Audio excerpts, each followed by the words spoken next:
Assalamu alaikum wa rahmatullahi wa barakatuh. My dear brothers and sisters, I am back again to narrate the story of Prophet Musa alayhi salam. Musa alayhi salam was born in Egypt. He was a child of Israel or Israelites. In Egypt, the pharaohs ruled the land, and the Israelites were usually poor.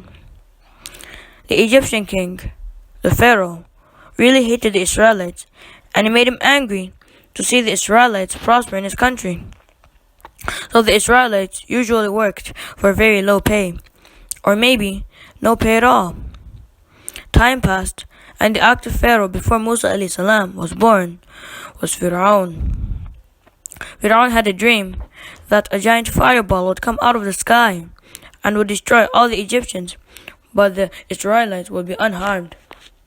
Fir'aun's advisor, Haman, told him that this meant a boy would be born within the Israelites that would be the cause of the death of the Egyptians. And that boy was Musa. Out of a protective act, Fir'aun told his soldiers to go and kill every single male child born to an Israelites. That was when Musa was born. His mother was aware of this, and she put Musa inside a basket to float on the Nile River, with Musa's older sister walking beside him, just in case something were to happen to Musa. Eventually, the basket containing the young Musa was spotted by the Pharaoh's wife. Unlike Fir'aun, she was a kind believer. She wanted to adopt Musa, so she went to her husband and asked if they could adopt the young Musa. The Pharaoh could not refuse, so this meant that Musa would be raised by Fir'aun and his wife. Of course, this was all part of Allah subhanahu wa ta'ala's plan. A few hours later, Musa got hungry, so they decided to feed him. They called a woman to breastfeed him, but Musa didn't accept the food.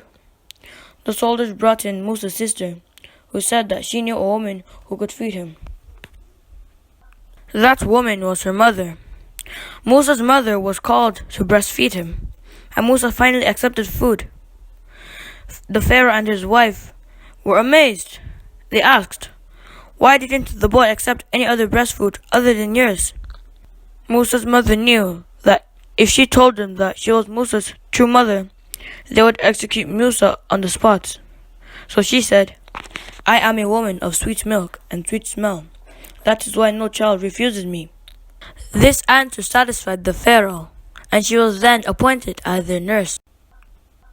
One day, back when Musa alayhi salam was still a young child, he was playing in the Pharaoh's lap. Then he suddenly grabbed the beard of the Pharaoh and slapped him. The Pharaoh was worried that Musa alayhi salam may be the Israelite who will end up destroying the Egyptians, so he wanted to kill Musa alayhi salam.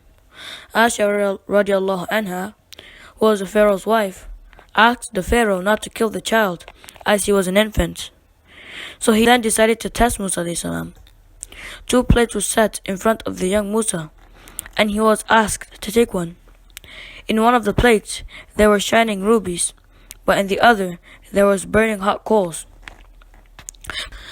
Musa alayhi salam reached out through the rubies, but Angel Jibril guided his hand through the hot coals. The young prophet then put the hot coals in his mouth. Musa alayhi salam burnt his tongue. This meant Musa alayhi salam passed the test, but he would end up having a speech defect. Being raised by the king and queen themselves, Musa grew up to be a smart, strong, and kind man.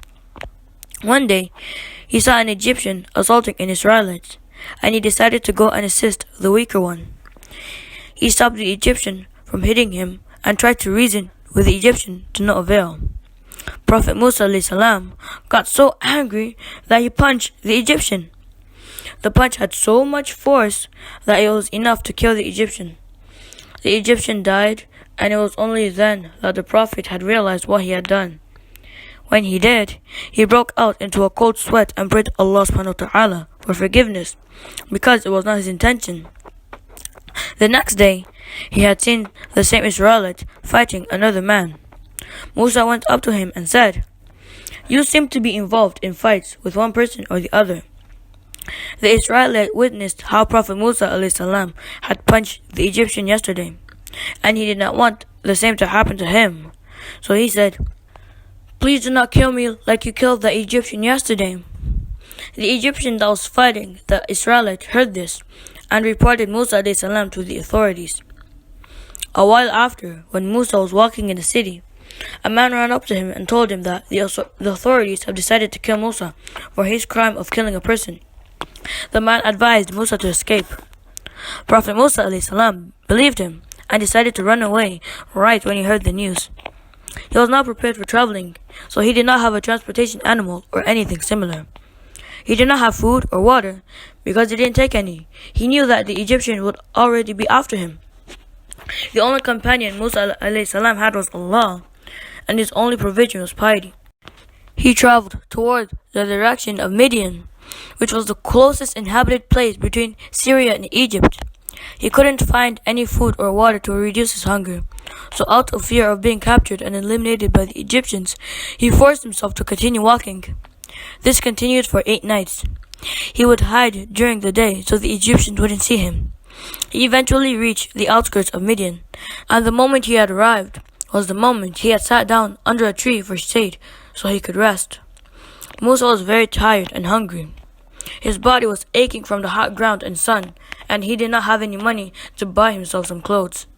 Soon after, Musa alayhi salam noticed a group of shepherds watering their sheep. Musa was thirsty, so Musa alayhi salam decided to go there and see if he could get a drink. He saw 2 young women standing aside, holding their sheep away from the other shepherds. Musa knew that there was a problem. He put aside his severe thirst and decided to go and help. He asked, "What is the problem with you?" And they replied, "We cannot water our sheep until the other men step aside for us. If we try to go near, we be pushed back." Musa was surprised.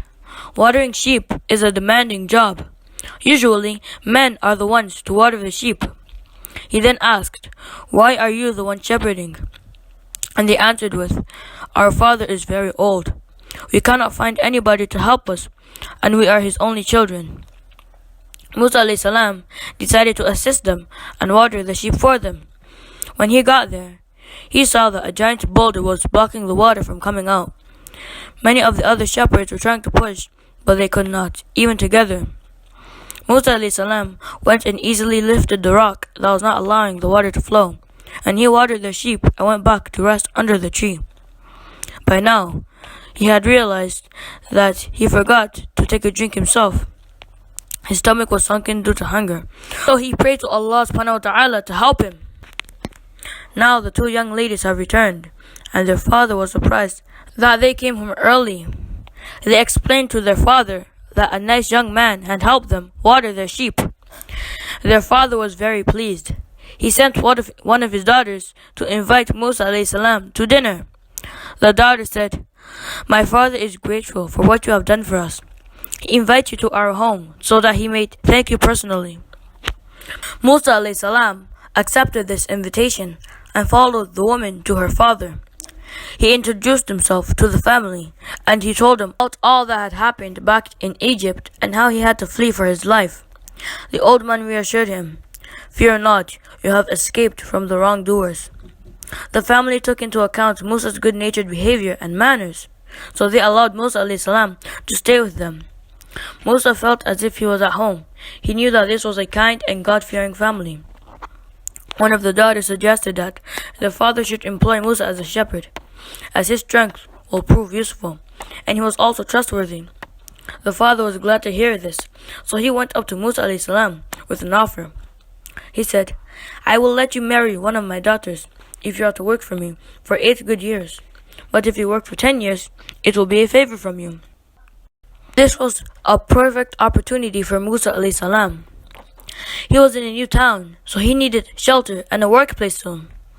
Musa alayhi salam married the daughter and worked for his father-in-law for 10 years. The 10 years that he worked was a very important time for Musa alayhi salam, as this was a preparation for him. After the 10 years, Musa alayhi salam felt very homesick.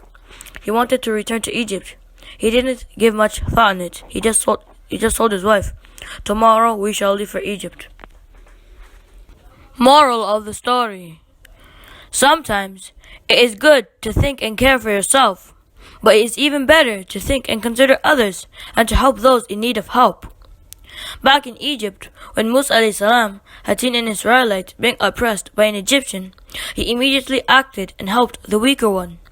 When Musa alayhi salam had arrived in Midian, after a tiring and rigorous journey, he saw two people in need of help.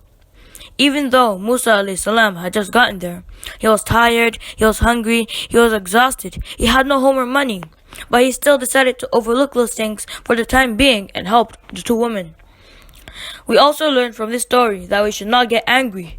We should always stay calm and peaceful.